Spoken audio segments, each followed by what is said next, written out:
Assalamu alaikum and a very good morning to everyone. On behalf of the IAIS, International Institute of Advanced Islamic Studies, I would like to welcome all of you to this monthly seminar of ours. In particular, we extend our warm welcome to our guest speaker, Dr. Elisabet Sahtouris. She is an American and also Greek.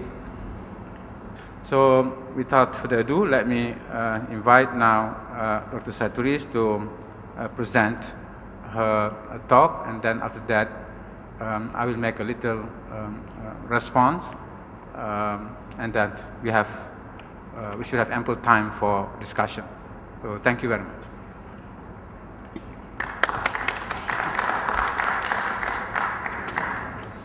Thank you so much, Dr. Bakar, and all of you for welcoming me to your very beautiful country.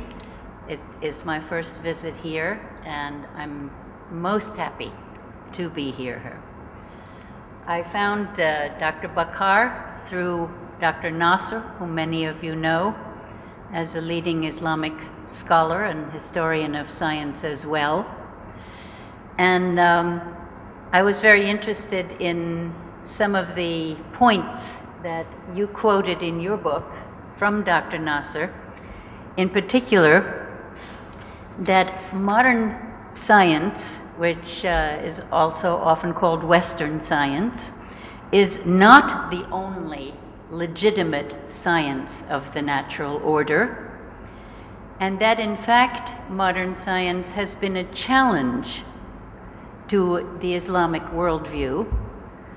It's also been a challenge to my worldview, so I can identify with your concerns, and also that modern science and technology are not value-free as claimed because it imposes a particular worldview and values of its creators. Now that last point is something that's very dear to me, because when I was a graduate student in the late 1950s, it was constantly being drummed into us that science is value-free. And I used to say, the only thing value-free in science is an unused laboratory flask or an unused statistical test. Because as soon as you ask a question of nature, you are imposing some value, some idea you have about nature to begin with. And another thing that as you research it, as you interpret your results, it is always in a cultural context. And a cultural context necessarily has values, has ideas about the universe, how the universe can be studied. And at that time, we were still taught philosophy of science, which later was pretty much abandoned as Western science became very oriented to a market economy, very oriented, therefore, to practical results, applications. In my day, science in the United States was funded by the military. Today, science is funded by the corporate world. And so you have science driven very much by the values of the society of the corporate world. And therefore, for example, and I'll say something very provocative here that Malaysia needs to look into, is that the biotech industry has now become a multi-billion-dollar industry with not one single product that can be shown to improve human life as yet. This is a very serious situation. It is affecting our entire global food supply and our medical world, and in other words, our health, our atmosphere, our ecosystems are all affected by the rapid propagation of results and implementing practical programs in the world without doing adequate research to show that they actually do contribute positive things to our human health and well-being on the planet. So I became an evolution biologist in order to be a good futurist. Because if you want to look into the future, you are playing a kind of guessing game, which we are able to do with our minds to build imaginary scenarios about the future. And in order to do that, you really have to know something about the past. And it was my feeling that you needed to know something not only about the historical past of humanity, but the deep, deep past of evolution. So I call myself a pastist in order to be a good futurist. This makes me a big picture thinker because I began to think in terms of billions of years. And so it was easy for me to see a particular cultural worldview as something that may be transient in human history. And I thought it interesting that Western science, which put a great emphasis on evolution and which wrote philosophy of science books like Thomas Kuhn's The Structure of Scientific Revolutions, that they thought we had now arrived at the end of our scientific evolution and had the appropriate worldview and knew how to do the experiments and knew all the laws of nature, and every 10 years or so someone writes a book about the end of science because we know it all now. Well, that's a strangely arrogant position for people who believe in evolution, isn't it? And here we are today talking about whether science and spirituality can be integrated. Now, I would maintain that the problem is not whether we can integrate them. The problem lies in how did we manage to separate them? Because you see, we live in one universe, and that one universe includes both science and spirituality. And let's see, I don't know, is this microphone on? Yes, okay, because it gives me a little leash here to walk around. If you think of the universe as a keyboard on a piano, I don't know if you can see the what I'm drawing, but you know how keyboards are arranged. They have black keys and white keys, right? Now, if you think of this keyboard, the low keys are down here. Let's call this the world of matter. Because what are musical notes? They are vibrations, yes? And physics has long told us that the whole universe is just a matter of different vibrations, different frequencies. And so we have matter here, and then let's say in the middle of the keyboard we have energy. Now, energy was not part of the scientific worldview until a little more than a century ago. That's a very short time in human history. And this energy was discovered, and it was considered very new age. They made stage shows about magnetic energy in human bodies and things like this. And so it was considered new age and crazy and stuff at first. And eventually, when the scientists came to measure electromagnetic energy, it came into the scientific domain, didn't it? And so Einstein then came along and showed us that matter and energy can be transposed up and down the keyboard, that they were really the same thing, right? So science, proceeding from this end of the keyboard, began to move up into the energy domain, and now they're up to what's called zero-point energy, which is a little bit up beyond normal electromagnetic energy. Now, what about this end of the keyboard? At this end of the keyboard, you have, let's say, consciousness.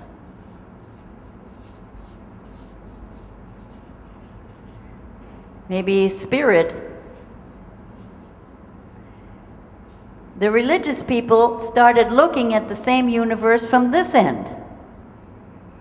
So they couldn't see far enough to see that science was part of the same keyboard, and the scientists, they couldn't see far enough to see that spirit was there. What are you? Are you a body that has a soul? A body that has a spirit somehow as a possession? Or are you matter, energy, and spirit? You're one integrated being. Integrated is a funny word because this keyboard was never separated in any of us. We are spirit, we are energy, we are matter. It's not one possessing the other. It's a matter of being an entire keyboard and playing on an entire keyboard.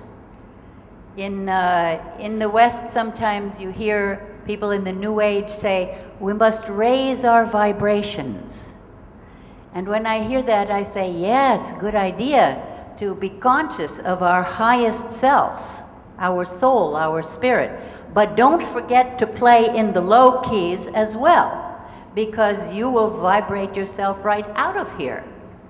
And we want to be complete beings. We want to be beings that express the whole keyboard so that we can play in harmony the whole symphony together with each other as well as individuals. So how did this situation turn into religion here and science there? Because the founding fathers of Western science in Europe decided things like that spirit and matter were two different things in the universe, that they were separate. This has not been done in all cultures. I have worked a lot with indigenous people, and they don't put everything into separate boxes in their society and say, this is art, this is science, this is for children, this is for grown-ups. You know, they have a lifestyle. And the lifestyle is one in which they are integral with nature, and they are seeing nature always as sacred, and they are treating it with respect and friendship and love. People, for instance, who depend on the caribou, the animals like the Christmas reindeer, right? For their sustenance, and have almost nothing else in their cultures in the far north. They make their houses from the bones and skin of the animals, their sleds, their clothing, their food supply. These animals are their brothers. They are their total food supply, and they know they must keep these animals healthy if they are to remain healthy. So it becomes a very integrated and respectful relationship between two species of this planet to sustain each other. And in fact, in nature, predator-prey relations, which are often depicted on television as a warfare in nature, nastiness and all that, is a much human projection onto this. Nature is created to recycle everything completely, but it is a oneness, and there is no separation between one species and another. Rather, there are connections and integration, and there can be love even in a predator-prey relationship, where the predator's job is to keep the prey relation healthy by taking only the weak ones and never more than is needed, and the prey species is keeping the predator species healthy by feeding it in turn. So we project our human ideas of warfare and antagonism and hostility onto these creatures. But nature has also built in a pain response that makes you protect yourself when you're injured. But at the point where the injury is no longer can be healed, the warning isn't required anymore, the pain is turned off. So there is something merciful also from our human perspective about the way these relationships are set up. And I challenge people to say, could you, if you were God, if you were creator, could you think up a better system to make a universe last and recreate itself in every moment than to have this kind of recycling going on? I learned a lot from indigenous people, and in fact I had rejected the religion that I was brought up in until I met indigenous people, and I found their profoundly respectful and loving relationship with all of the natural world besides themselves so appealing in comparison with the Western scientific arrogance that we know how to do things, we understand nature, we can control and manipulate it, we can create things that are superior to what nature has created. And it is this arrogance that has resulted in a lot of problems in the world. This arrogance that says we can create a better corn plant, a better rice plant than nature before that rice plant or that corn plant is even understood as a living being. And the problem, of course, with the worldview of Western science is that it adopted the idea of machinery to describe everything in nature, including our own bodies. And machinery is always invented by some intelligence and put together from pieces, parts that will make it do what that intelligence wants it to do, right? This is what engineering is all about. And I coined the word allopoiesis,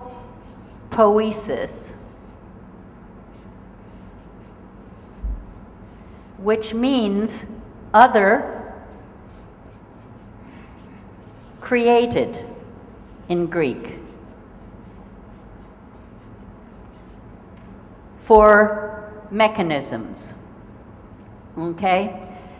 The reason I coined this word allopoiesis for mechanism was because two Chilean biologists named Humberto Maturana and Francisco Varela had come up with a definition of life for biologists called autopoiesis,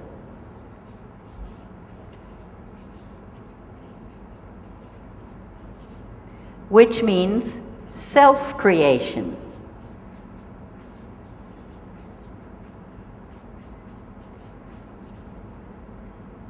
Self-creation means that any seed or egg can turn itself into a full-blown plant or a body by itself from the inside. It has the knowledge of how to become itself.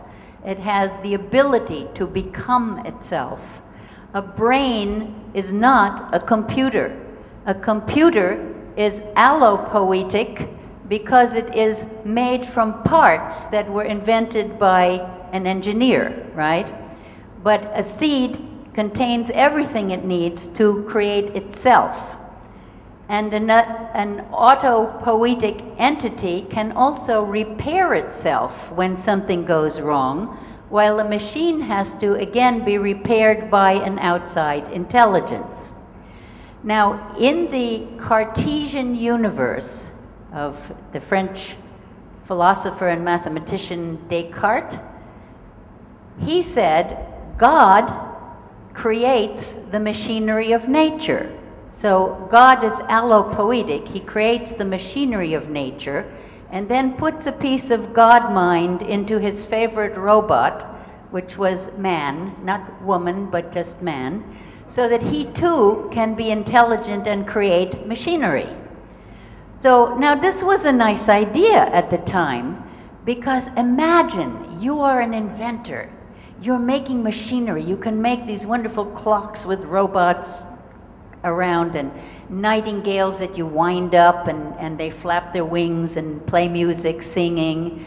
And you say, wow, if all of nature is machinery, we can understand it. And so they looked back to the ancient Greeks saying there were spheres within spheres in the heavens and lights shining through them and everything turning.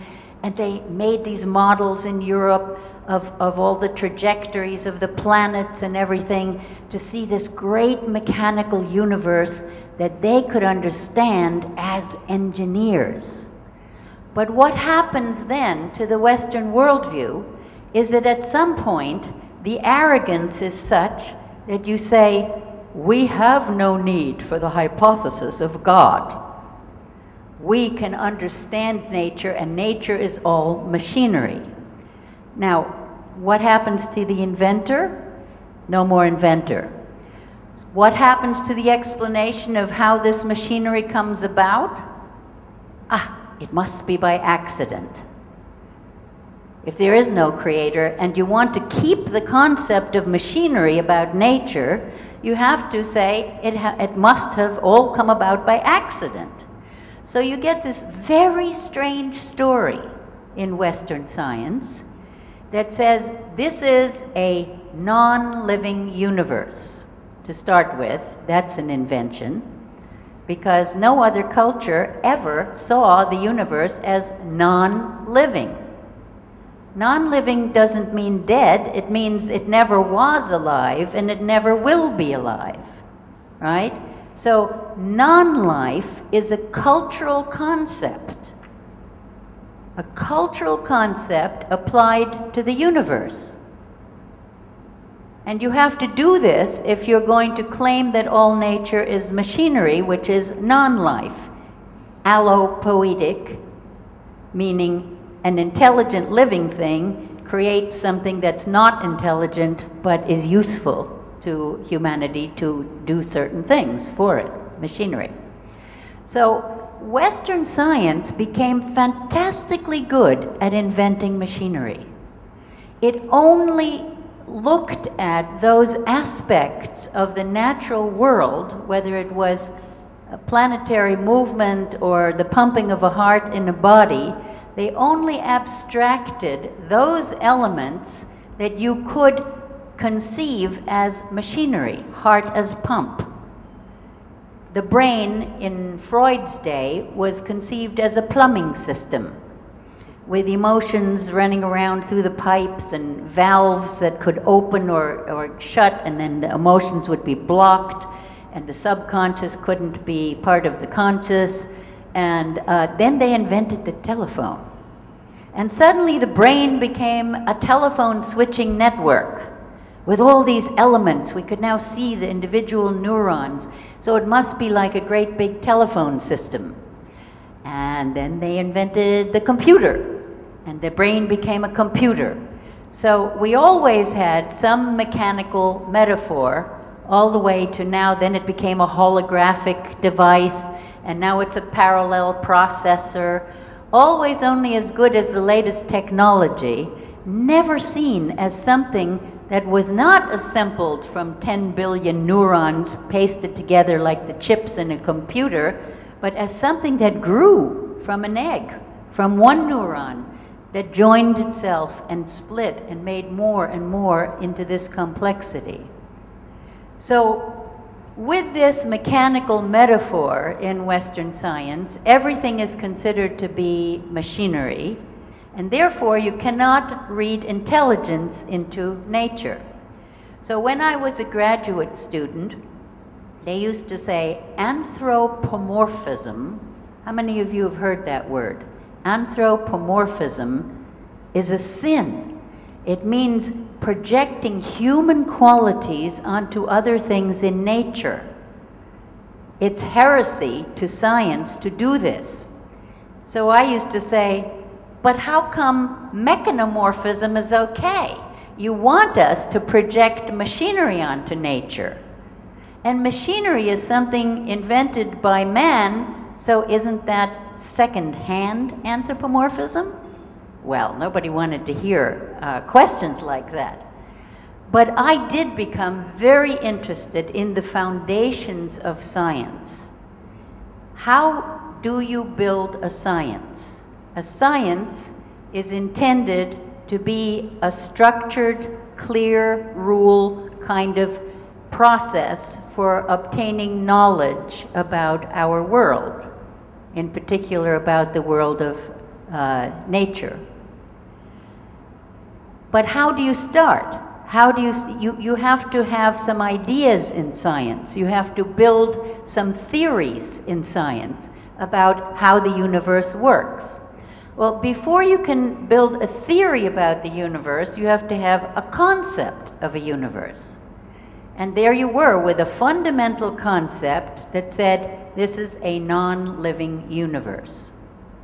Now, if I give a lecture about an autopoietic universe, about a living universe, scientists will come to me afterwards and say, oh, I loved your poetic metaphors, but of course you're not talking science. I say, why not? And they say, because you can't prove this is a living universe. And I say, how did you prove that this is a non-living universe? And then they look at me and say, you don't have to. I say, why? Because it's obvious.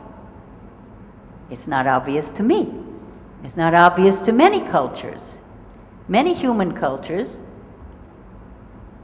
never could have dreamed up this idea of a non-living universe.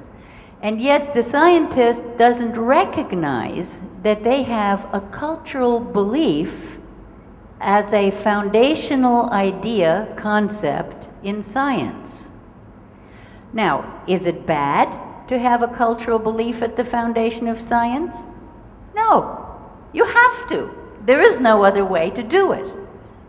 Human beings live in cultures that have ideas, and they all have ideas about the universe that were either obtained by revelation, by divine revelation, or by scientific exploration. Revelation comes from the inside, through human consciousness. Experimentation, as in science, comes from information from the outside. Inside and outside are just as much part of you as is the whole keyboard of matter, spirit, and energy. There are two ways to obtain knowledge. In the East, you get trained for many, many years as a meditator or a contemplative. All religions have contemplative practices where you go inward in prayer, in reverence, and divine inspiration happens. And you can also develop a science looking outside. Now, ideally, shouldn't we be doing both of those? Shouldn't we be playing the whole keyboard?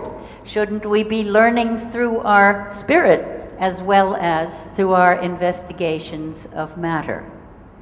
So to me, a legitimate science is one that expresses its fundamental beliefs. The foundational concepts must be made public rather than being hidden, being unacknowledged. You must express them publicly. And if we can do this, if we can express these cultural concepts about whether the universe was created by God, what is the nature of the God, or is it a great mystery, whatever it is, make it explicit, and then say, here are the theories that we build upon these conceptual foundations, and here is the methodology by which we will investigate these different theories. If any culture were permitted to do that, then we could do what we called in Hokkaido global sciencing, rather than having the imposition of one science on all cultures in the globe, which is basically what has happened. Now, in the West, we have talked a lot about the evolution of science from a science that believed in a non-living universe, meaning a strictly material universe, which evolves by accident, eventually evolving creatures of our planet, and eventually evolving consciousness. That is one possible model of how things are. But is it the only model? Or can we also say, what if we look to the East, to the Vedic science, to the Taoist science of China, to the Kodadama of Japan, to Islamic science, to whatever other sciences, indigenous sciences, and see how did they see the universe? And we find there that the universe begins where Western science ends in consciousness. Many other sciences have begun saying there is a cosmic consciousness. Call it God, call it whatever you do in your own language, which gives rise to all of creation. Now, humans can't know anything about the universe except through our consciousness, right? It is only through our consciousness that we gain any kind of information. And the famous physicist Werner Heisenberg, when he wrote his essays on what is life and other questions related to that, he said, isn't it strange that we have created our science through our consciousness, and then we deny the consciousness in the model that we create of the universe? And this he was writing in the 1940s. Very interesting if you look at his, I'm sorry, I said Heisenberg and I meant Schrödinger. My apology to the physicists in the room who caught my error. But it was Schrödinger who wrote What is Life from a physicist's perspective, and then wrote another essay on mind and matter that's often published with the What is Life essay together, in which he points out that the whole Western scientific model was created in the mind, which was then denied in nature. So we have different ways that we can look at things, and we can acknowledge that Western science has been extremely good at technological issues. However, I maintain that it has not been good at understanding life, and it has not been good at understanding consciousness. And there are other sciences in the world that have done much better at for instance, Vedic science has been studying consciousness for thousands of years and has wonderfully detailed maps of the mind and the emotions and how to keep them under control. And it's no wonder in Western science that they haven't been so interested in studying our minds, because when we come into a laboratory and they try to hook us up to machinery that can give information about what's going on in the brain, our minds are so undisciplined that they can't get any good information. But if the Dalai Lama brings highly trained monks into a neurology lab and they put the same electrodes on their heads and they say to the monk, think blue, the monk will do something and some very coherent brain pattern will show up. They say, now think red, and a different pattern shows up, because they're so disciplined mentally that they can do this. They have controlled minds, and that makes them easy to study in comparison with undisciplined minds.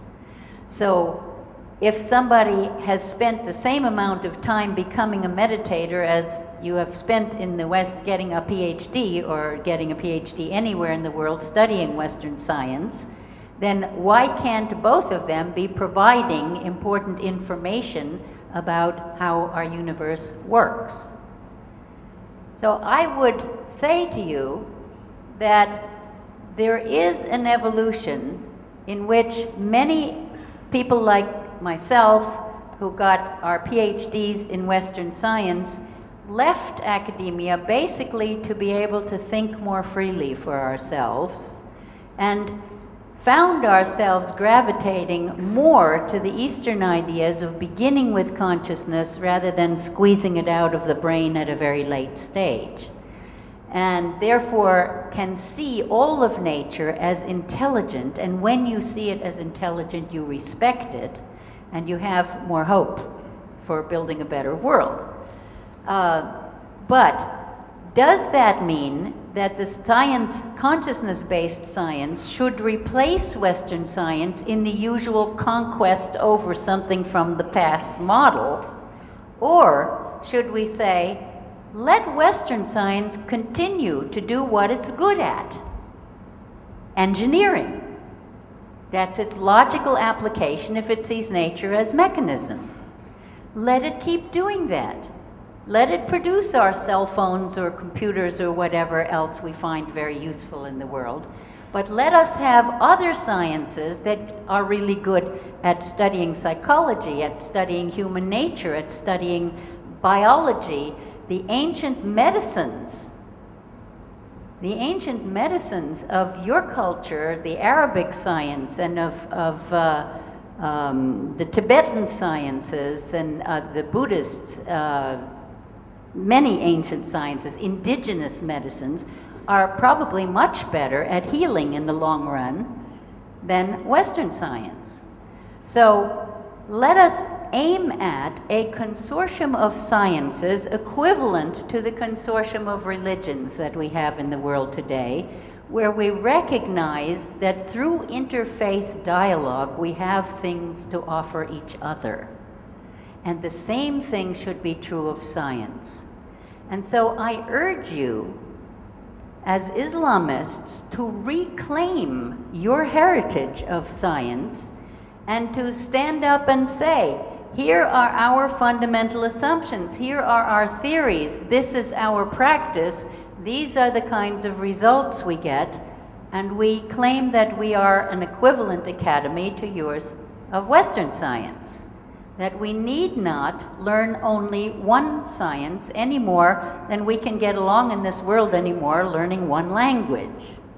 So it's very important to do this, not to ask for permission, but to claim this right in the same way that indigenous nations have claimed the right to their nationhood from the times before one culture conquered another. It is time for us in the world to grow up as a species. And so I want to give you two more important concepts before I stop. And one of them is holarchy.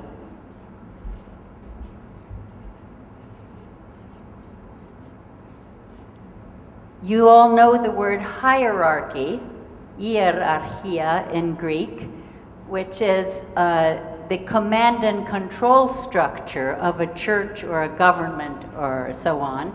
And holarchy is the organization of the whole of nature. And holarchy is an embeddedness concept, like Russian nesting dolls, where the little dolls are inside the big ones. So that all through nature you see holarchies. For example, in your body, there are cells within organ systems within a body. You as an individual is a member of a family, a member of a community, of a nation, of a world. Ecosystems, galaxies within galactic clusters within a universe. Everywhere in nature, it is organized that way with small things within larger units. So it's a very simple concept. The other concept is a maturation cycle.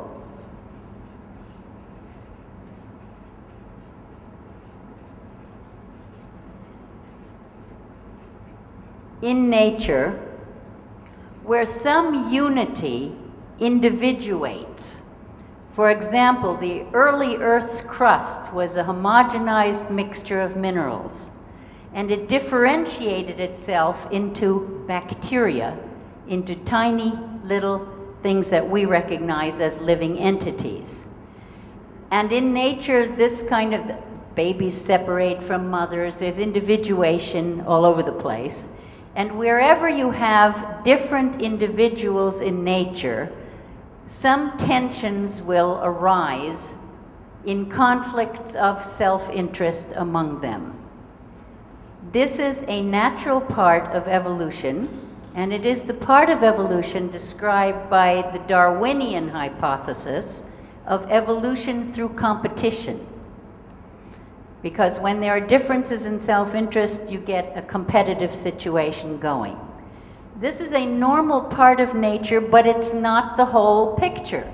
Because what happens is that you get from individuation, or if we started with a unity,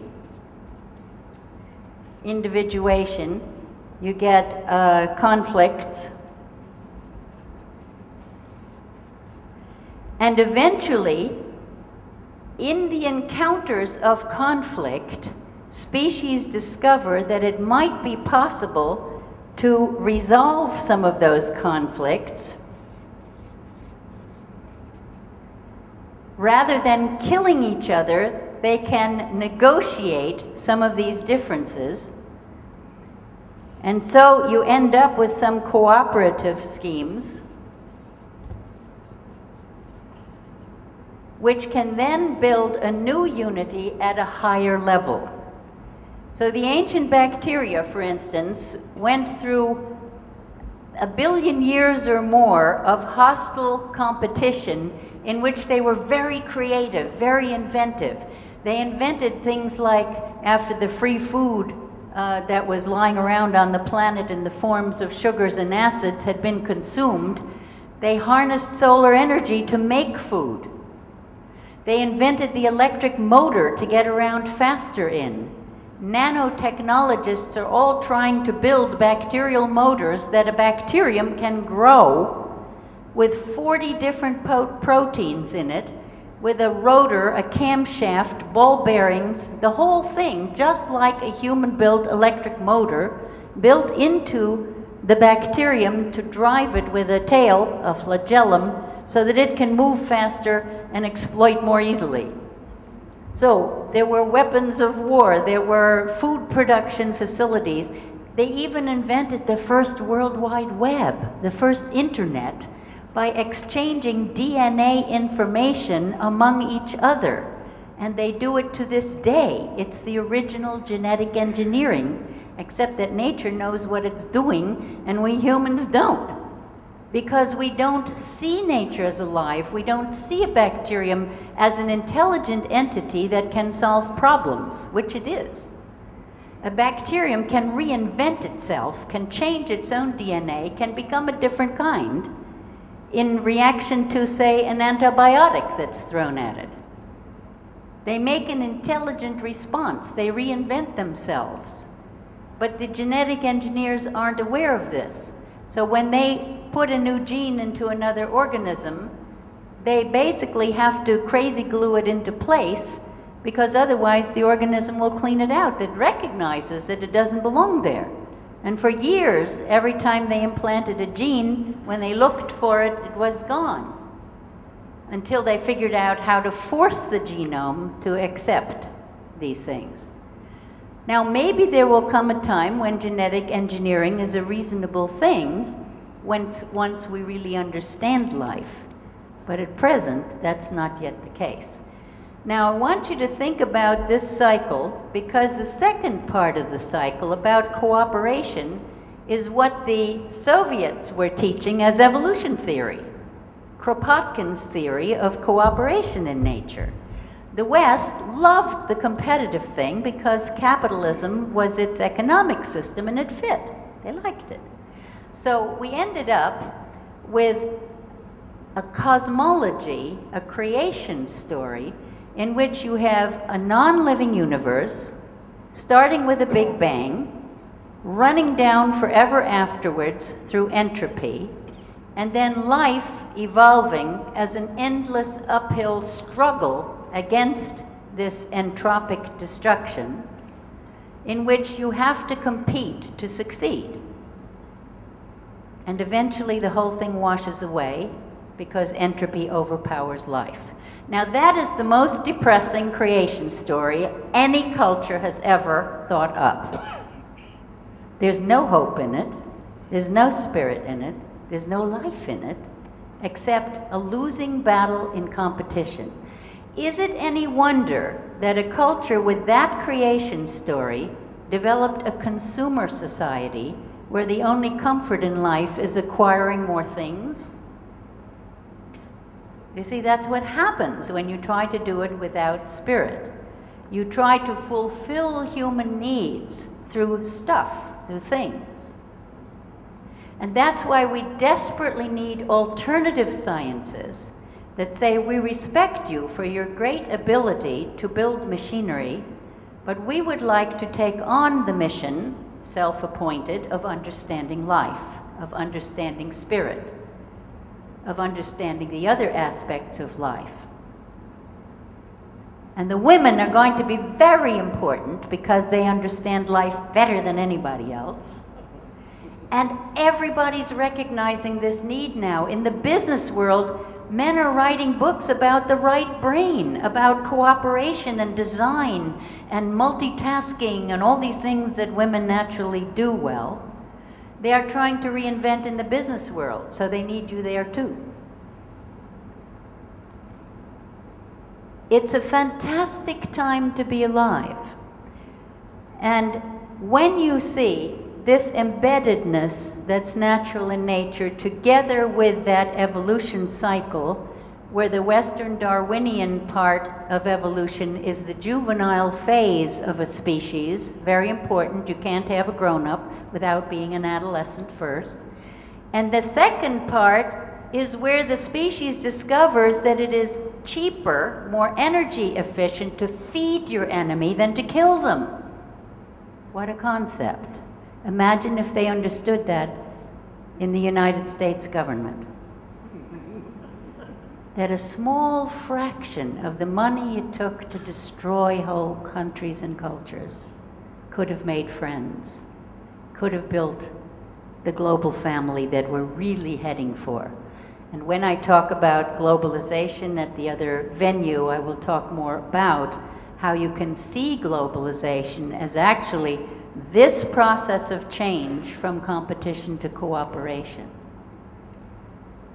And in your body, if you think of the holarchy of your body, cell, organ system, whole body, this cycle of maturation is happening in every moment in your body because every level must negotiate with the other levels to meet its needs.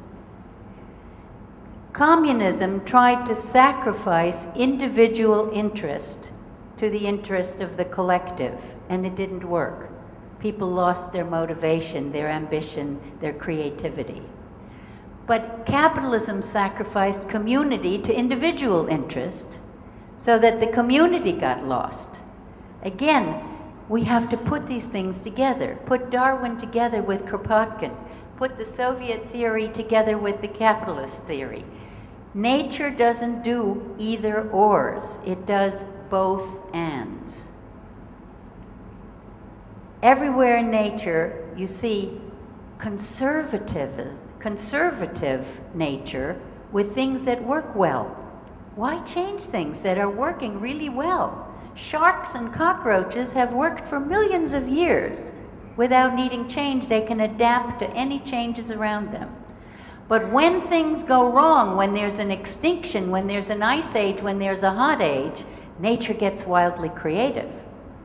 And whole new sets of species appear suddenly in the fossil record because it had to reinvent things when they weren't working.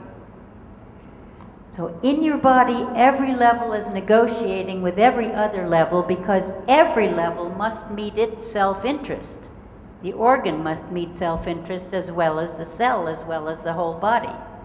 And these negotiations drive the cooperation that permits you to have more than, as many as 100 trillion cells in your body working in harmony. Unbelievable. Unbelievable ability to heal itself, to keep going, to keep you going. The best model I know for cooperative economics and politics are in every body, no matter what religion you are, no matter how conservative or how radical you are. So remember, nature conserves what works and changes what doesn't. You don't have to be a radical all your life or a conservative all your life. In fact, that would be counterproductive. You have to be radical when radicalism is called for and conservative when conservatism is called for. This is a great time of change. We now face a hot age, and we have everything we need in creativity to live very well in deserts. Been doing it for thousands of years. We just need to look at those cultures that always lived in deserts to see how they handled it, add our new ideas. Young people can create any new technologies they want, providing they don't put any toxics in them, and recycle them completely. The door is wide open to creativity. How does nature do economics? The great poet Hafiz said, "Never once in all this time has the sun said to the earth, 'Earth, you owe me.' Look what happens with a love like that. It lights up the whole sky."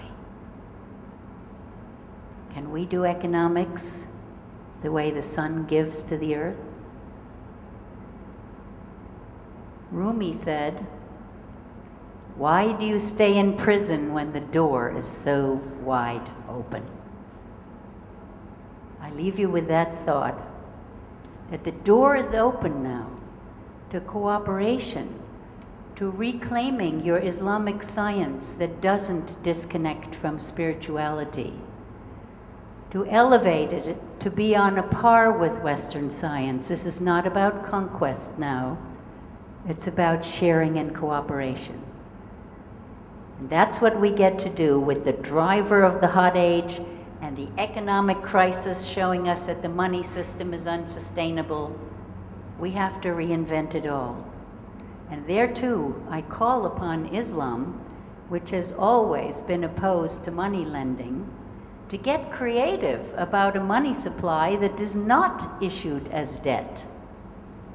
So think about that one too, and I'll try to get into that topic as well in some of my other talks here. Thank you so much for listening.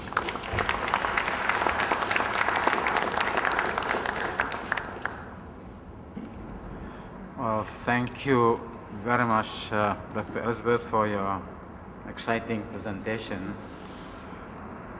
Before I welcome questions from the floor, let me just make a few remarks by way of response to your interesting presentation. I'm trying to say, what is really the significance of your presentation? And we have here in the audience distinguished people in their own disciplines. Many of them are leading scientists in the country. If I make an analogy, something like this, in the field of political science, in the field of politics, people have talked about the new 21st century as a century in which the main ideas, what will emerge as dominant ideas, namely the ideas of human rights, democracy, pluralism, but that pluralism, of course, is very much confined to cultural pluralism and of course also democratic pluralism. But for many people, the thinking is that science remains the same. There's no need to change our views about science. While we can expect changes in our views about many other things, but the thinking among many people is that we shall maintain our previous beliefs, present beliefs about science. But you are challenging that position. Your position is that Western science, which of course has been synonymous with modern science, although today there are many non-Westerners who also make contributions to that science. The thinking is, I mean, your presentation is that you want, it is better for us, especially those who are from the non-West, also to argue for a space for indigenous, indigenous sciences or non-Western sciences, precisely because the argument is modern science is not the only legitimate form of science or the study of the natural world. But that brings the question of assumptions of science, which we hold to be true. We have been comfortable. Many people live comfortably in that world of science, and we think it's just like living in a comfortable house. We never question the foundation of that house, because we think that the house in which we live is comfortable, and even though there might be, we see some some hurricane here and there, and some problems here and there, but basically people don't question those foundations. But in your presentation, you question some of these assumptions. For example, the assumption of Western science that our universe is a non-living universe, and you are suggesting, on the contrary, that our universe is kind of a living system, in which has consciousness. I mean, we talk about cosmic consciousness. This may surprise some people, because certainly I think some biologists will say, no, I mean, we study living things, we study life, so how can we say that the universe is non-living? But I would go to, I mean, I would certainly agree with you. I would go to your side of the argument, because even though within that universe we deal some aspect of life, but the universe as a whole, not parts. Maybe biology study a part of the universe which something to do with living things, but the assumption of science remains that the entire universe, the whole universe, is looked upon as a non-living, which certainly is opposed, a position which is opposed to the view of many non-Western sciences, and I'm very familiar, of course, with Islamic science, knowing, for example, the writings of Avicenna or Ibn Sina. He would talk about the whole universe as a kind of living system, precisely because one of the names of God is the living, El-Hay, the living. God is the source of life, and life permeates the whole universe. What we see as the life studied by biology, that is only one level of manifestation of that of life.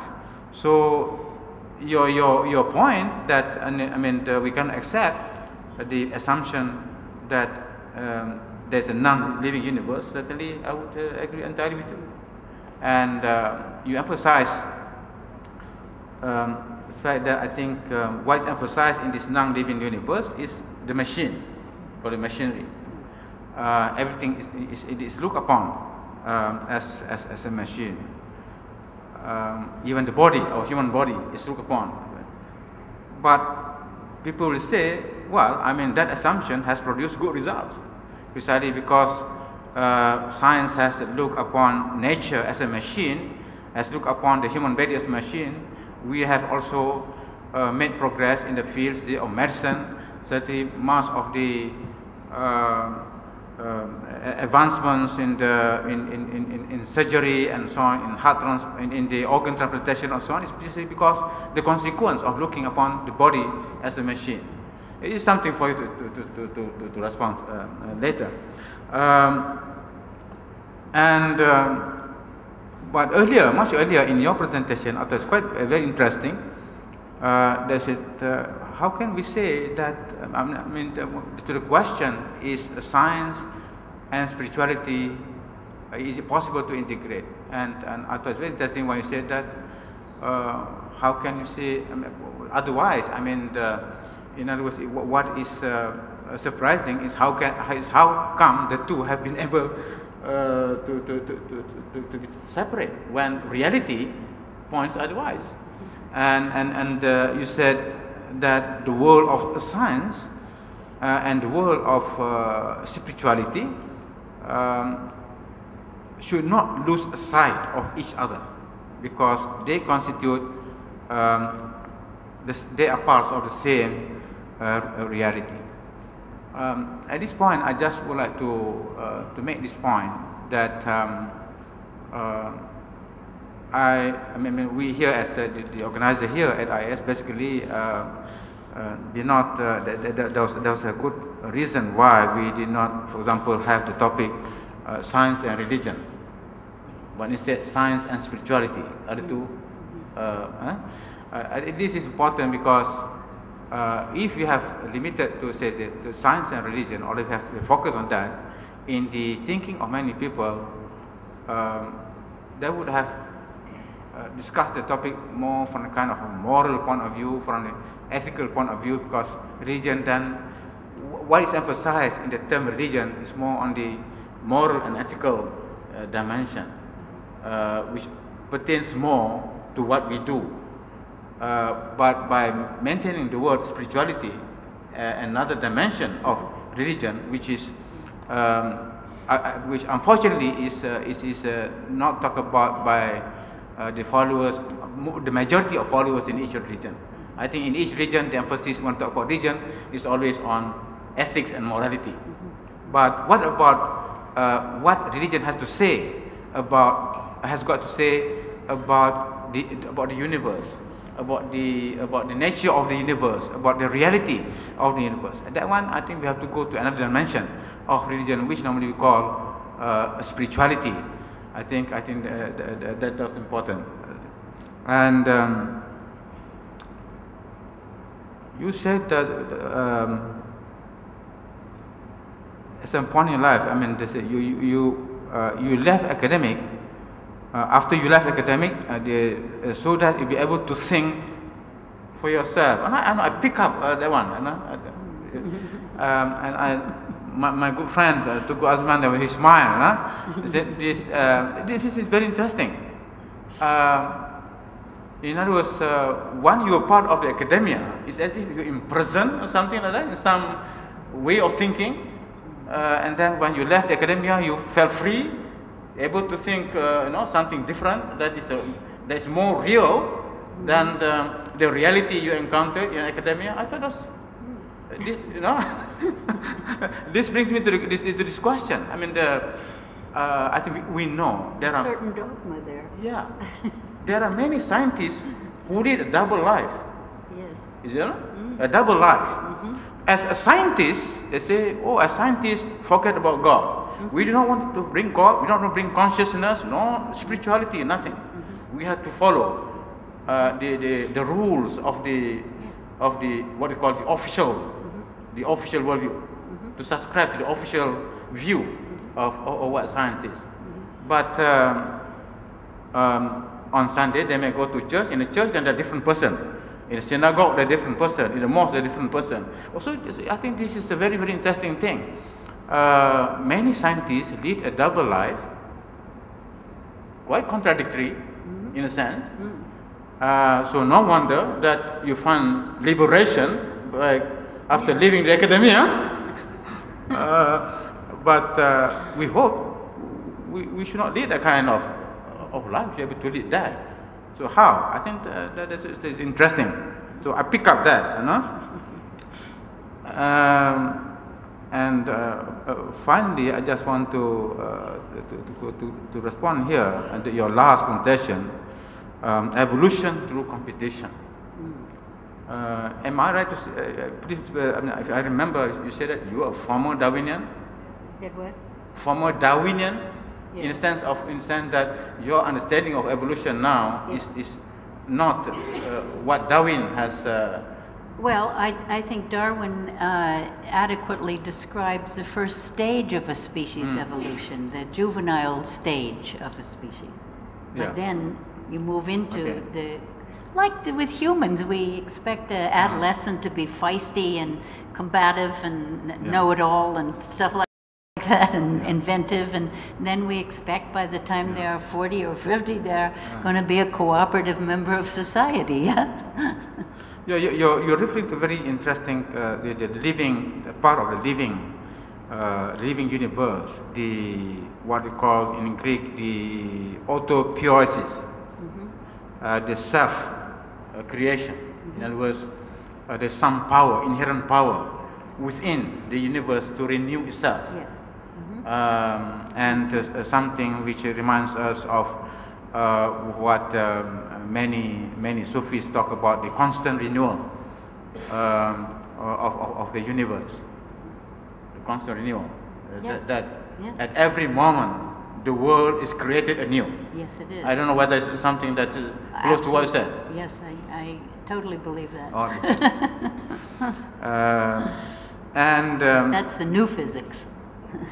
Your idea of evolution through competition is, since you are close to Japan, in what way is this related to the concept of the symbiosis, which you have both biological symbiosis and also cultural symbiosis, and I think one of I can't remember what's the name of this our architect of KLIA, Dr. Kwasman, Dr.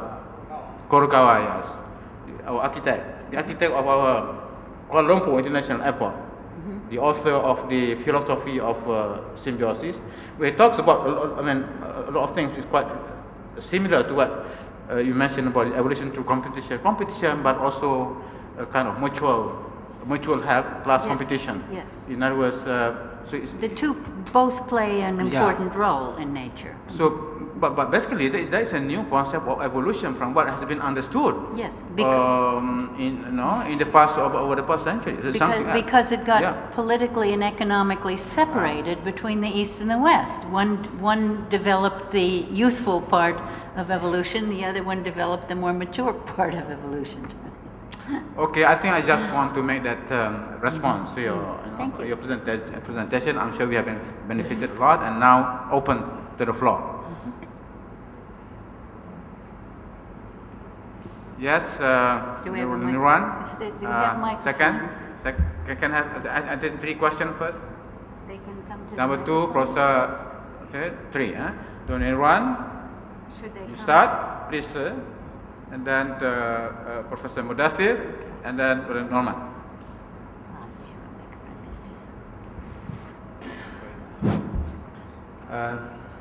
Good morning, and thank you very much, Prof, for I think it's wonderful presentation, explaining about the philosophy of modern science. I want to look into 2 issues here. First, concerning the relationship between science and spirituality, and as Prof. Osman put it, science and religion. I think it is a problem that has been long dealt by philosophers, scientists, and theologians. My question is very preliminary. You said that the problem is that it's not how to spread it, but how they manage these two things can manage themselves to spread each other. And there are some groups, of scholars who are saying that the West, Western people can spread this kind of thing, these two things, these two realms, science and spirituality, is because that they adopted a various theory of double truth. Ibn Rushd's theory of double truth. So that a various Ibn Rushd's theory of double truth. That's why the West can develop their science and progress. And that's why now there are a group of scholars, Muslim scholars especially, who try also to call for Muslims to adopt this theory so that they also can progress their science. So whether it is true that the West developed their science is because of this theory, this is one thing. And second thing is that it's very interesting that you said that modern science is deeply embedded in Western worldview, that it is founded on the certain basic principles that the West believes. And now the question is, how do you locate the attempt by some scholars to Islamize science? I mean, they have a project, the so-called Islamization of knowledge, also Islamization of science. Because some people say that this kind of attempt, a kind of ridiculous attempt, because they said how we can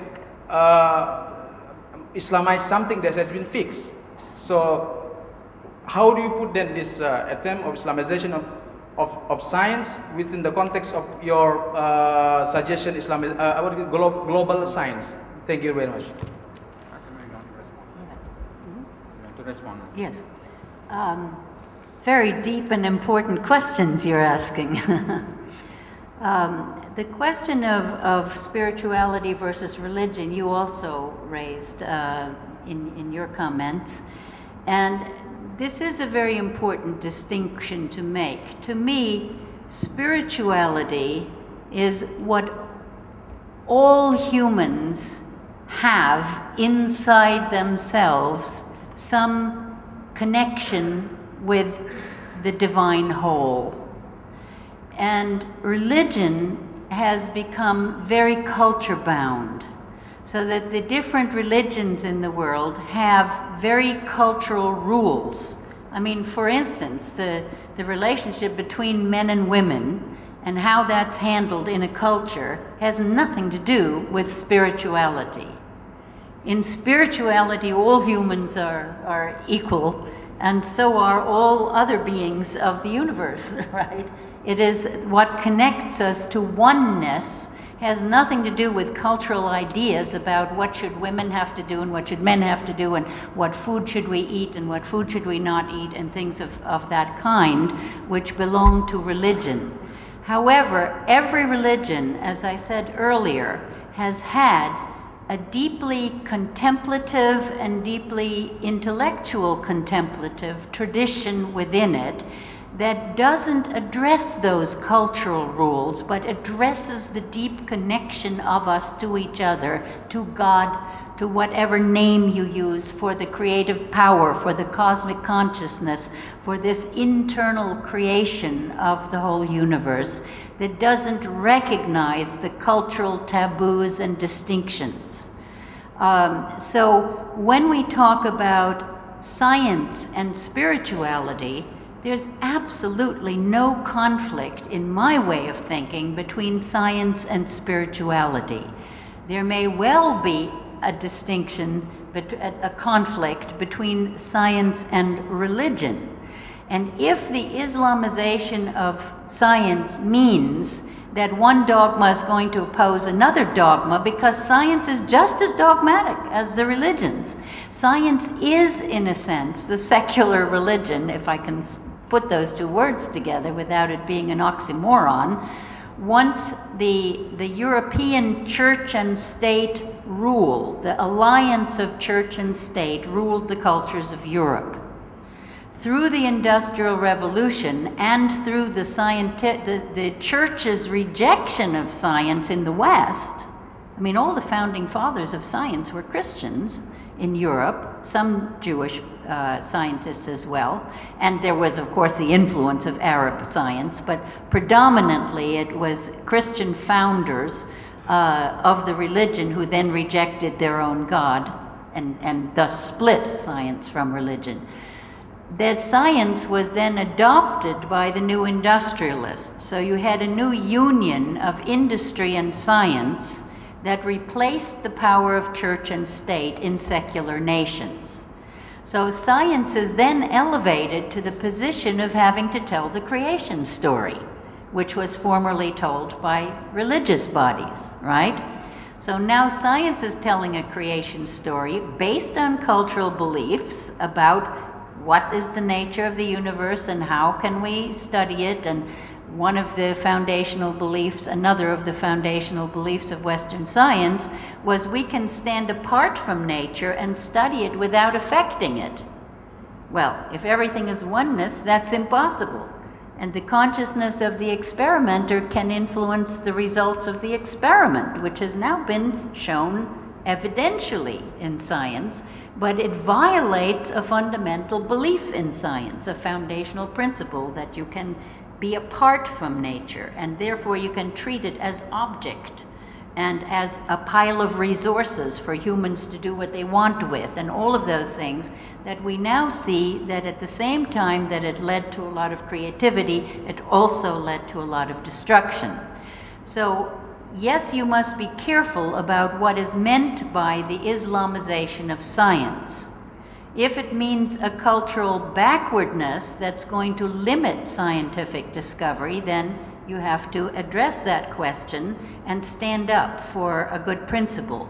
But if you can show that there is no need to separate science from spirituality, then you will satisfy the need of people to understand this as a divine universe that is here for us to interact with in cooperative and respectful ways. And then there won't be as much need for this warfare, because we will all come out of the dogmas on both sides, the dogmas of science and the dogmas of religion. Where they do not serve us well anymore, we need to evolve them. Yes? Just being a pastist and all the various dimensions you have included in your wonderful presentation. Very many thanks indeed. Now, when I first put my finger up, I was thinking of a question which I think has probably been answered already, but if I may proceed nevertheless. The question arose in my mind in connection with the point that the very important point that you quite rightly posed at a certain point in your presentation about how is it that modern science or Western science came to divide what, in your opinion, which happens to be mine also, is indivisible or are indivisible, the physical and the spiritual and so on. And one small but rather important point that I would suggest, and I hope you can, although you've responded earlier to parts of it, come back and reconsider, is that to a large extent, of course, we are conditioned by the kind of history, I mean by various cultures, various societies, various civilizations, by the kind of history from which we've evolved, or in the context of which we have evolved. And in that connection also by the language we use. In particular, the word religion. And here I think I'm probably addressing both your good self and Professor Osman. The word religion in the West was used, continues to be used with reference to sets of beliefs, ideas, convictions, which are primarily personal and nothing to do with the society and the rest of the world, except in very limited fashions. And it was against that connection, it was in that connection, in that context, against that background, that modern Western science was evolved, was it not? Whereas in the Islamic tradition, and perhaps here there are linkages between the Islamic tradition, Averroes, Avicenna, etc., before and after to this day, and the attitudes of the various indigenous peoples, and I agree with an S, not one, indigenous peoples. The term religion is and has always been and continues to be to this day holistic. Many of us have said and written again and again that in Islam there is no dichotomous vision or view of reality, material and the spiritual. that the two are in fact or constitute a continuum rather than. And therefore, I feel that the approach that you have suggested is really very much consistent with myself, you know, the kind of views that I have held, and many others who have, one way or another, come to appreciate or accept the Islamic view as indicated now. I've always held or continue to hold now. I wonder, what would you like to say in connection with that, the point about language and tradition, and the impact or the consequence of that on our understanding or perception of reality, whether it is spiritual or material, and the relationship between the two. Thank you. Yes, it's certainly true that Western science, in a sense, was freed from religious dogma and could evolve more easily without having the church fathers telling it what to do, right? But is that necessarily the case for any good science? I would say no, because Arabic science was always rooted in a religious context, and it certainly progressed to a very high degree and became the foundation for the Renaissance in Europe. But tradition can also cripple a science as it develops, and so we have to think with our hearts and minds together. What is the real task before us as humans now? And that real task is this maturity. We have to get beyond our hostilities, our warfare, our oppression of each other within cultures as well as across cultures. And if we can, as scientists, open up these distinctions in a respectful way, we need more dialogue between the scientists and the religious people, moderated by the spiritual scientists, if you like. The spiritual scientists have to hold their own authority between the two dogmatic bodies of science and religion, right? And I think this is the way to the future, to try to teach more young people not more dogma, but more spiritual science.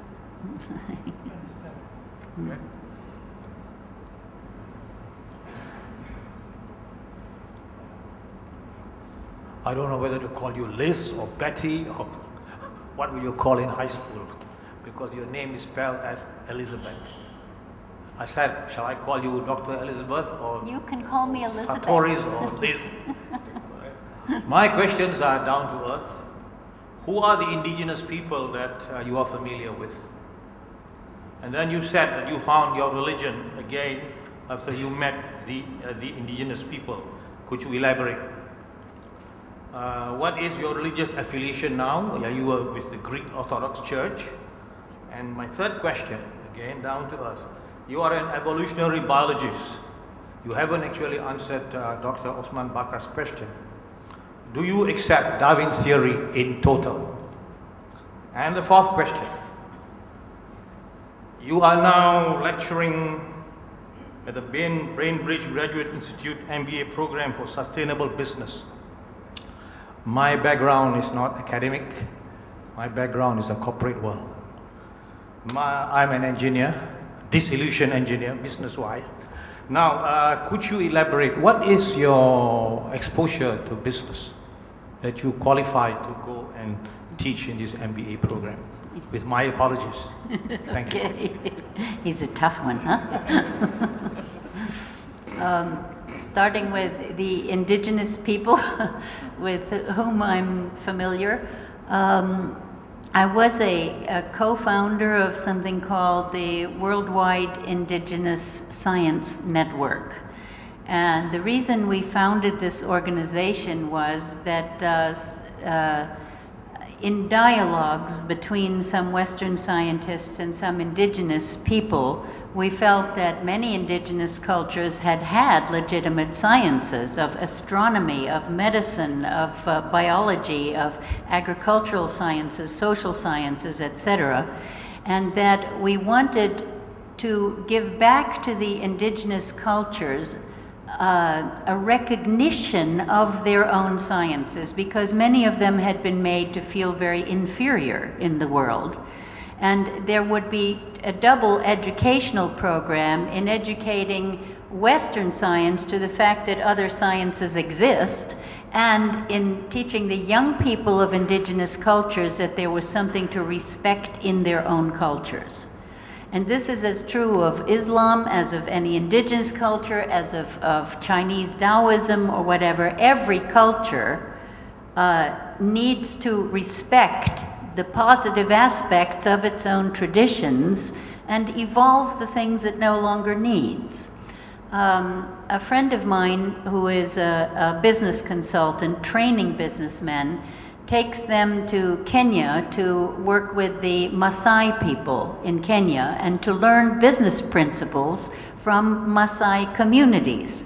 They go there and help them perhaps to build irrigation systems, lay pipelines and dig wells and things, and then they sit around the fire with them in the evening talking about how do they organize their community, how do they get things done, how do they do business in their culture.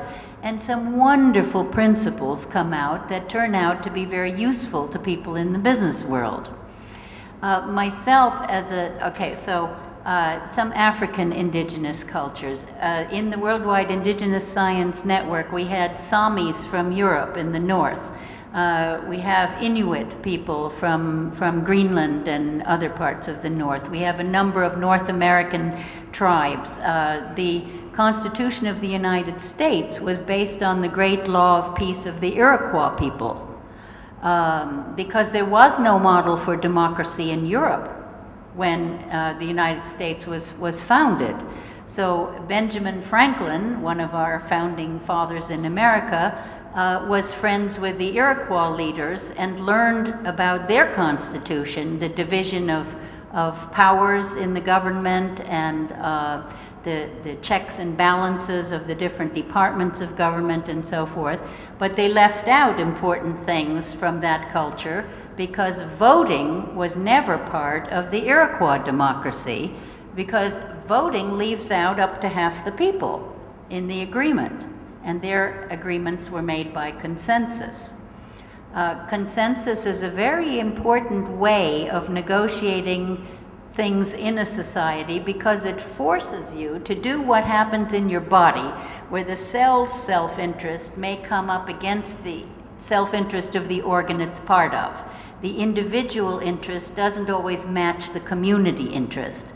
And when that happens, and dialogue, you have to engage in dialogue until there's a resolution, then the individual interest has to make some compromises, right?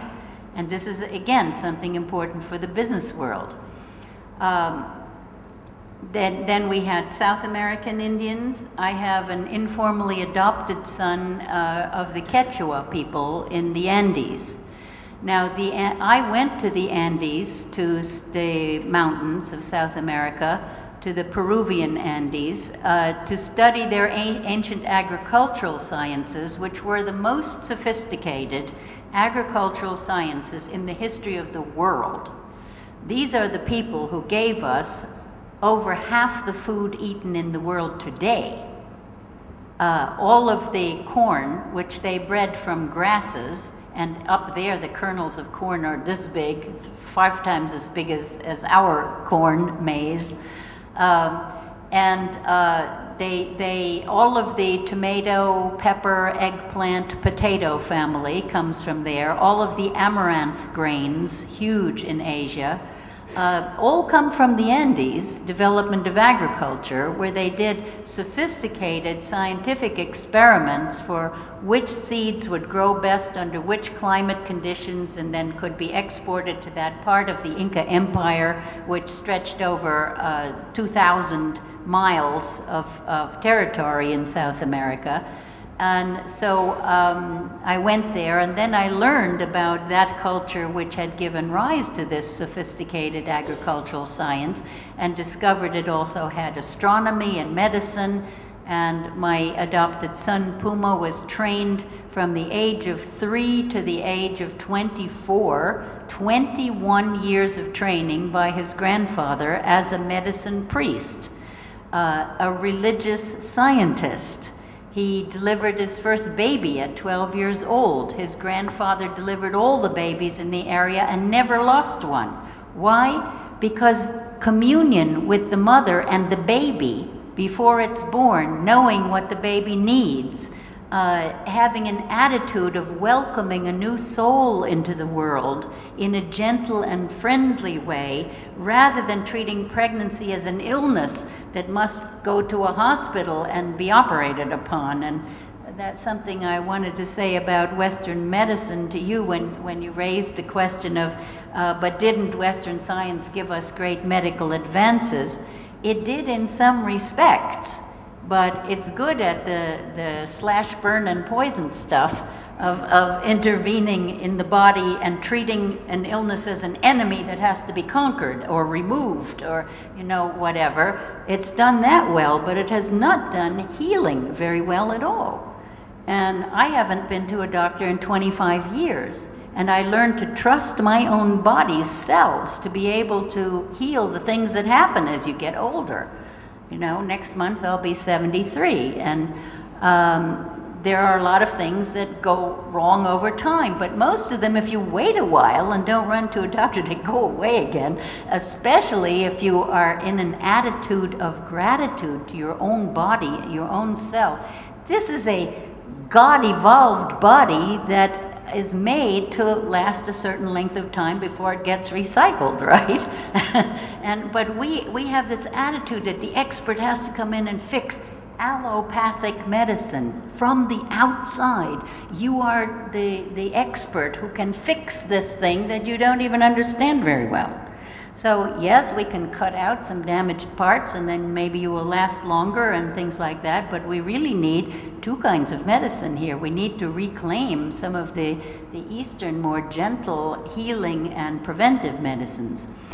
Let's see, you asked my religion. Why did with the indigenous people, I felt this lack of separation between science and spirit.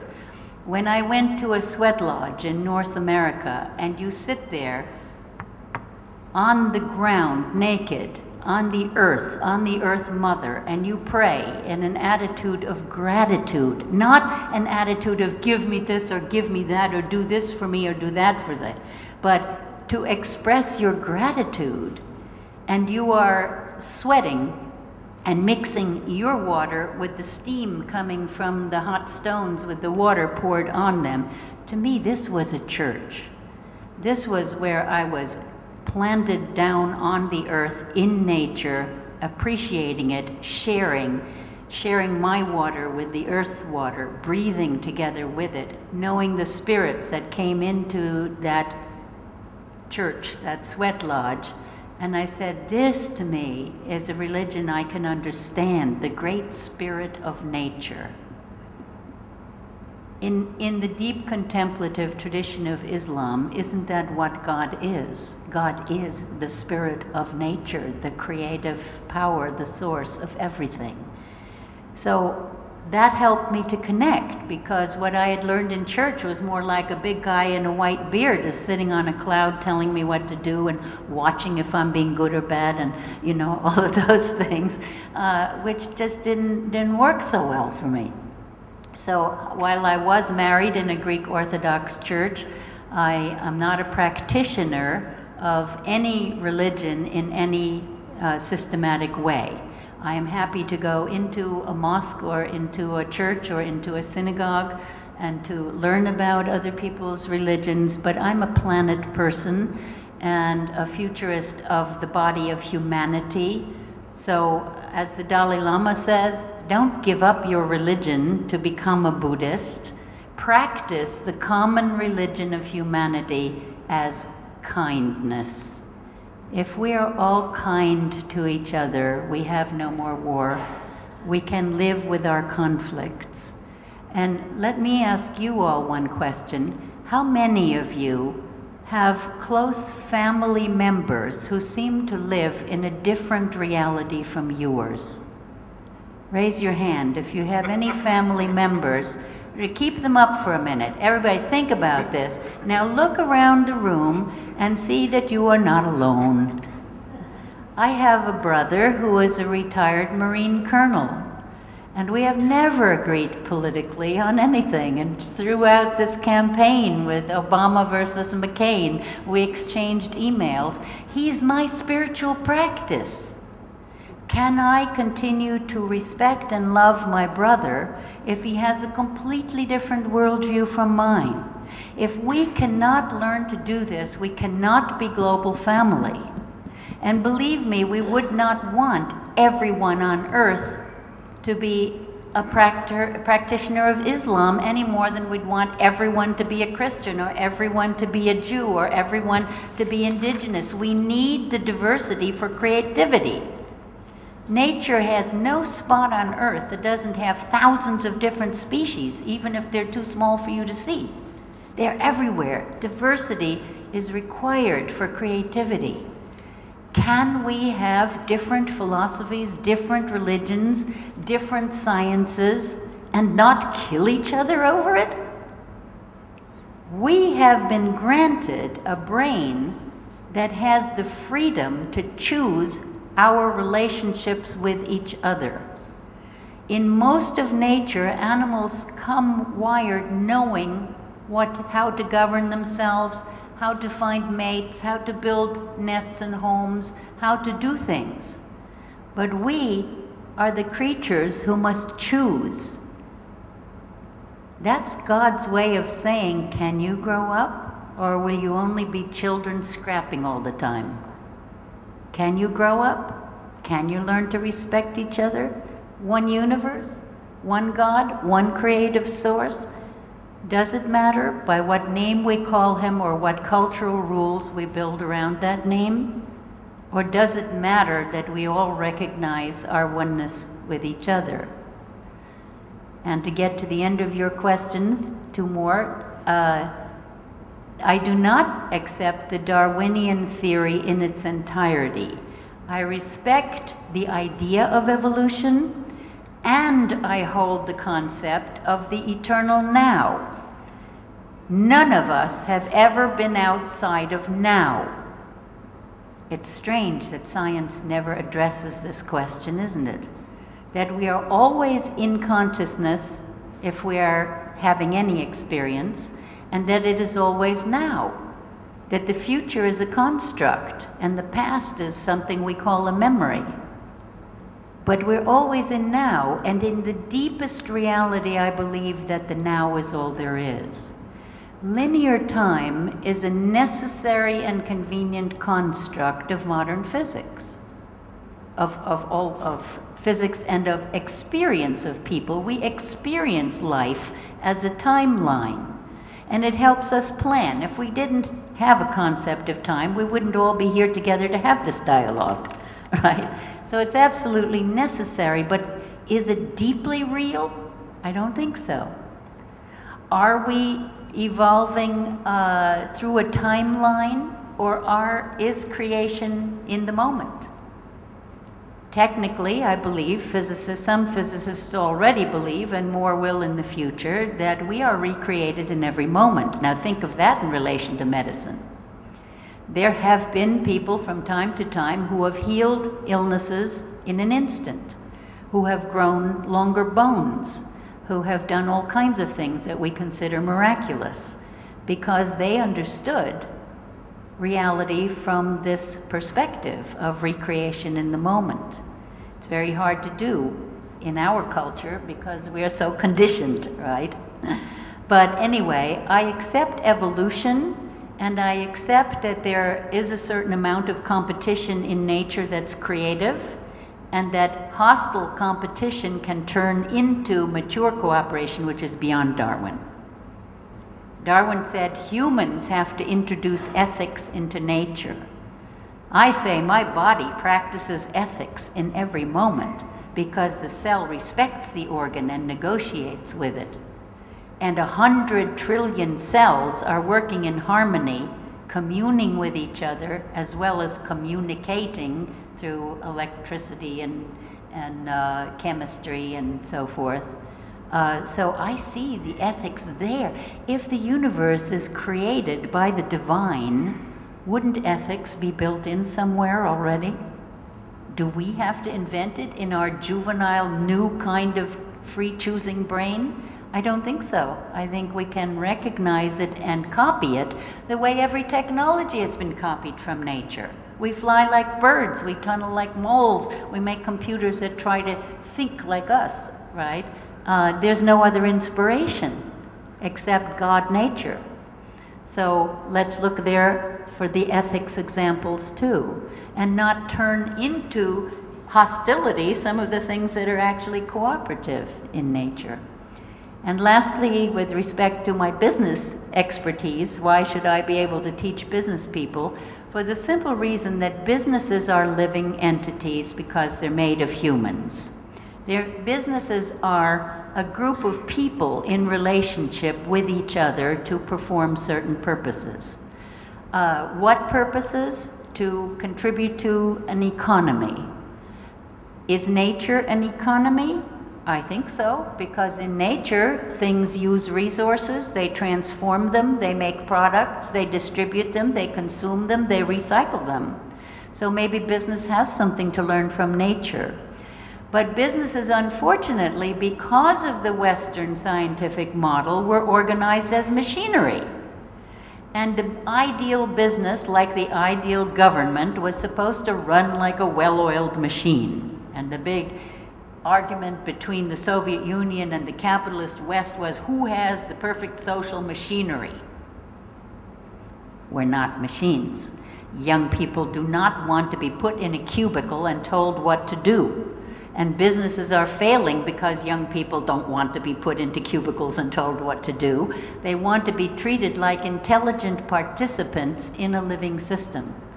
So what I teach businesses is how to move from mechanism to organism, how to rearrange the decision-making structures of businesses so that everyone is a valuable contributor to the business.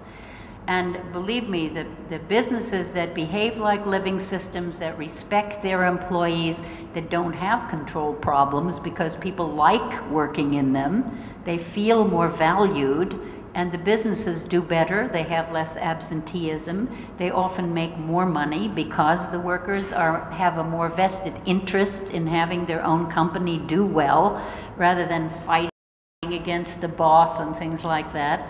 So I think biology has a lot to offer business. One of my best friends in Japan, Tachi Kyuchi, who was CEO of Mitsubishi Electric in America, teamed up with an ecologist, and they wrote a book called What We Learned in the Rainforest.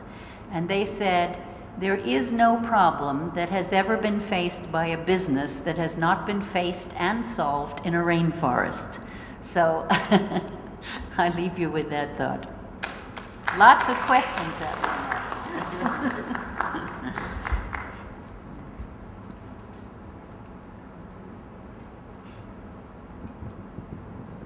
Professor Slam is economist. Please don't take that against me. I have nothing to do with the present crisis, and believe me, one of the few people who agree with what you have to say about economics and business. Your cycle here is very, very timely to me, because in economics, Adam Smith, which is seen to be the father of modern economics, talked about competition and self-interest as the guiding principle.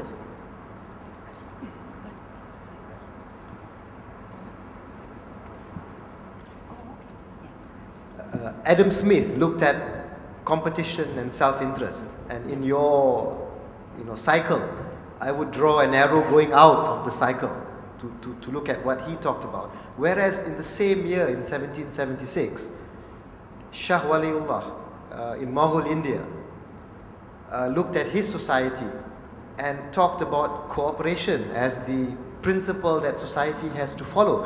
And in your presentation just now, it made me think maybe it has something to do with the level of maturity of the society. Western Europe being new and maybe Islamic civilization at that point cooperative.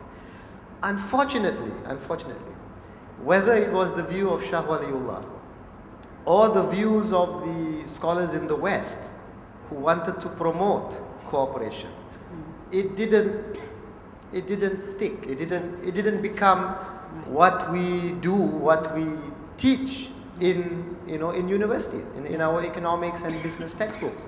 And that's actually what I want to ask you about. You tried the academia and you left. You were able to leave. You chose to leave. Many of us in Malaysian universities, we get life sentences. We are stuck there and we don't get out. Except maybe for like Tengku Azman, he got off for good behavior. He managed to leave. So we are stuck in academia, and we are stuck with this body of knowledge that we have to teach, which talks about conflict, competition. How are we going to make this change when people don't want to listen to this? You bring these ideas that question the system, and it's not there. We don't get research funding to do topics that are not within that system, right? And so how do you make the change? Maybe you should come and speak to some of the university people rather than spending all your time with the business community. Come into the universities. Your advice, please. I accept invitations. The business community, as it happens, has provided me with more invitations. You see, because I'm still a heretic in the world of university dogmas, so I have fewer invitations there. And so I'm wrestling with that question of what to do about the academic dogmas. And one of the things I'm doing now is trying to raise my own research funds, because yes, it's true, I don't get funded to do what I do by the academics, or for the first time I am being funded by the business world to pursue these new ideas. And I am now embarking on a study of a global survey of scientists' foundational beliefs in order to get the Western-trained scientists in academia to recognize that they have beliefs. I have to provide them with the data about their beliefs. So I am designing a survey instrument to provide that data by creating an instrument of statements for them to agree or disagree with that will show what their beliefs are. And I'm very interested myself to see how many people in academia perhaps have changed their worldview without announcing it to their fellows, because it might not be so acceptable. So we may uncover some very interesting things, and I'm need to raise the funds for this because I have to hire a very reputable company in London. They're called GlobeScan. They have strong ties to the BBC. They do a lot of market research for industry.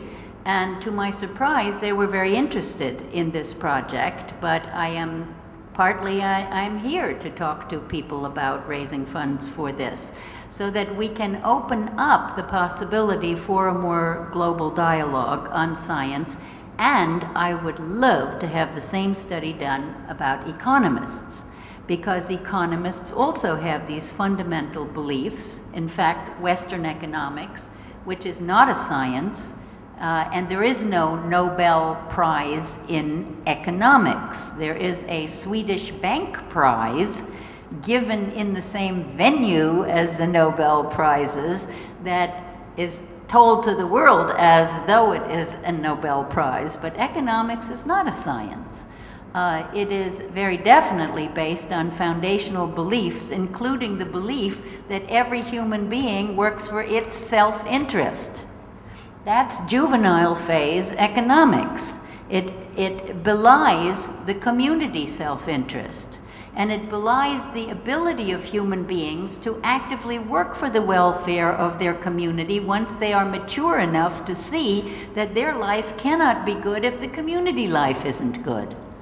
And so I look to the economics of nature, I look to the economics of my body, and two interesting matters in your body economically are that in every one of your up to 100 trillion cells, there are approximately 30,000 recycling centers renewing your proteins all the time.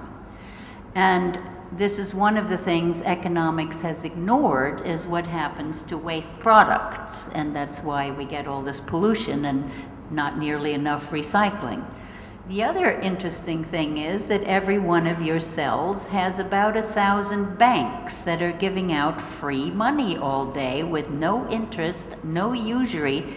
Notice this, you Islamists who are opposed to money lending, that in your body's economy, the money is free. The money's purpose is to drive the economy of your cells, to grease the wheels, to make to catalyze all the transactions in the cell. And so there is a currency called adenosine triphosphate, you chemists will recognize, ATP as it's called for short. And this molecule is given out into the cell to be spent. And when it has been, it's like a stored value credit card. So it's worth, let's say, 10,000 euros. And it is, when it has been spent, you bring it back to the bank and it recharges the credit card to another spending limit without ever asking you to pay back the money. And then that is spent into the economy. And if there's too much circulating, then you will get a lower credit line. If there's not enough, you will get a higher credit line. And there is absolutely no reason why humans cannot invent this kind of a gifting economy system. It isn't even based on equal exchange. Now, I think barter currencies will be a stage between debt money and gifted money. And maybe we have to go through that stage of equal exchange before we can get to where we can gift the economy with free money. But these things can be done. And again, I would quote Rumi at you, why do you stay in prison when the door is so wide open? But you can't sit there and accept authorities that tell you you must use debt money if you believe by your own religion, by your faith, that debt money is bad for people, which is true. It is bad for people. It is designed to concentrate wealth. And it works beautifully. It has done that. And now we see that that system is unsustainable. What do we do next? What is the responsibility of Islam to stand up for its science, to stand up for its ideas about economies, about money systems? Nothing will happen if you stay in academia doing what you're told. You can stay in academia, but you have to stand on the courage of your own convictions about things if you differ with your economic theory and the one that you have been taught. If you are teaching a theory you don't believe in, why are you doing that? Where's your integrity? Now, my life hasn't always been easy. I was unemployed. I had to choose between having a nice, secure career and publishing and continuing to teach what I had been taught, or going out and facing the cold, cruel world and figuring out how to survive. I chose to figure out how to survive. I have no regular funding source, I have no job security. My security lies in the divine universe and my own creative power. Thank you. We can have the last question. Okay, yeah? Okay. No. Okay, then Dr. Karim. Karim Crow from IAIS. 1001 thanks for your remarks and for your example and for fertilizing our thoughts and for the challenge that you lay out, that Muslims need to step up and engage in their own intellectual and spiritual legacy to bring something to the table in the global context. Yes. Unfortunately, Muslims have amnesia and they're ignorant. And I mean this in a kind way too. People like Osman Bakr are the rare archaeologist who digs down and restores artifacts and concepts that have been forgotten. And the majority of Muslims have accepted in the default frame the Euro-American worldview and scientific emphasis. They respect the power and the military might that comes with technology based on that system. And they have to respect it because it rains down on their head sometimes in ways that they cannot ignore. And I want to go back to your emphasis on cosmology, the creation story, and your also complementary emphasis on the biological and spiritual reality of the individual entity, the person, the body. You continually draw on examples from our bodies and the consciousness or mind behind the body. It's true, the creation story of Euro-American culture begins with the outside world, with matter. And now they have reached the point where it's permitted to talk about spirit. At one time, a century ago and half a century ago, spirit was a four-letter word. You talk about mind. You talk about mental event. You never talk about an immaterial reality. That would show that you're one of those faith people, right? In any case, now it's legitimate to talk about spirit and consciousness, which is a good sign.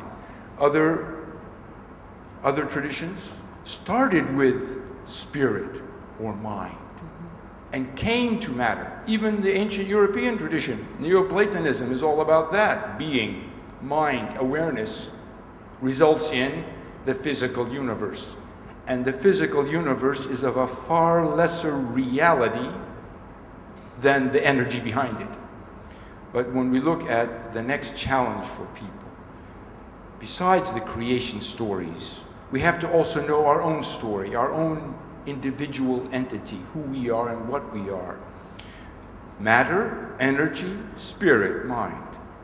Body, emotion, spirit, mind. We are a unique kind of entity because we have all the levels. And in a sense, we're a small universe, or the universe is a giant being, okay? Where would you place that so-called psychological emphasis on the structure of the individual, in the unity of the harmony of the individual in terms of a frontier for science and spirituality? And I would end with another quote from Rumi, and this is not from Coleman Barks. Qalib as ma est, nay ma as u. The body, the physical form, comes from us. We do not come from it. Thank you very much. Yes. Yes, it's a beautiful way to say consciousness creates matter. Matter does not create consciousness. If you watched dumb mud, if it were truly dumb for billions of years, it would not get smart, right? The point is, it wasn't dumb to begin with. Thank you for all of that. I have a friend who was born without the usual limits on perception and can therefore see the world as an energy hologram and also perceive other dimensions of reality. And I asked her one time, why be a physical human? If the universe is so rich in other spirits and other dimensions and other ways of being. And her answer was that, if I can rephrase it into my language, that this is the only place where you can play the whole keyboard from a body. Without a material body, you cannot feel anything. In the physical, the emotions require matter.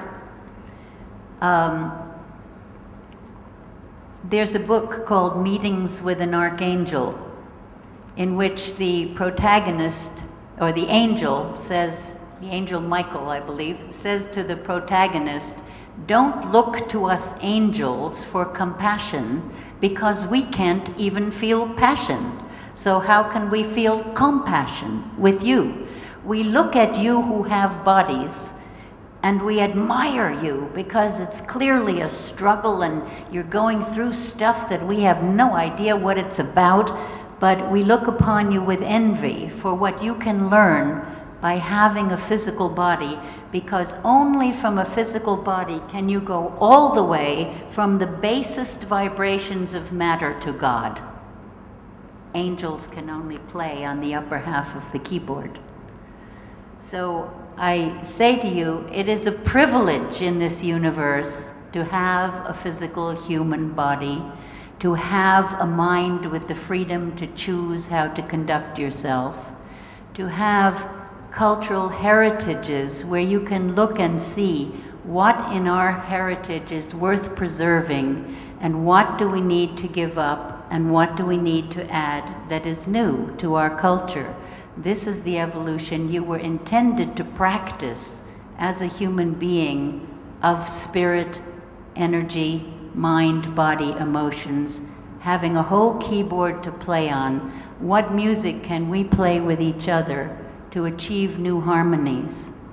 I am about to move into a smaller community. I'm living in a big city now in Barcelona, and I'm moving to Mallorca, into a town that was founded in the 10th century by Islamic Moors, who built amazing irrigation systems, who greened that area, who planted olive trees that are now the oldest olive trees in the world and are still alive and producing.